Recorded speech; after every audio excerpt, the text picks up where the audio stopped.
It's time for another No Excuse November video, my monthly challenge that I started over on my school to spend the month of November really pushing yourself and maybe draw things that you don't normally draw. Maybe it's because you're uncomfortable drawing them or you've just never done it before. It's taking the time to actually invest in your own artistic growth through the month. I want to talk about the dynamic torso, specifically making this sheet about different strange poses with stretching and twisting and changing up the angles a little bit, because as I said in the last video, I kind of went on and on about how much I really love the torso, and I do.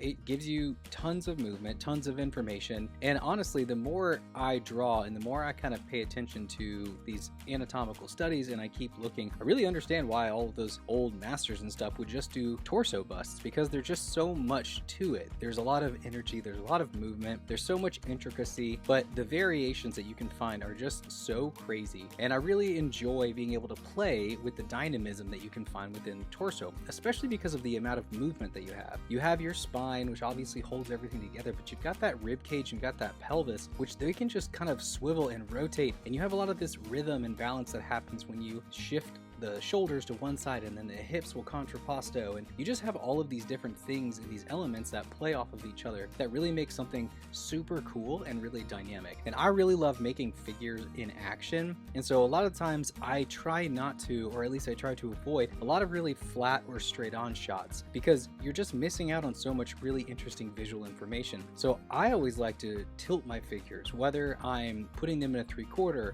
a reverse 3/4, or whether I'm adjusting their shoulders and their pose, or I'm adjusting my camera angle and I'm doing a really high angle shot, or maybe even doing a low angle shot. Any of these things really do work, and you have so much to work with when it comes to drawing the torso, and then obviously everything else that you add on it. But so much of your power and so much of your visual dynamism is going to stem from that torso itself. So understand how it twists, understand how the body reacts to that twisting. The muscles will change, your shape and your form changes because it's pliable, and it's so cool to use that to make your images just pop and become something that is just that much cooler than it would be if it was just a standard pose. So thanks for watching. Head over to my school for your downloadable worksheet and draw along with us. And with that, get to practicing. But remember, the whole point of this is to grow and to have fun.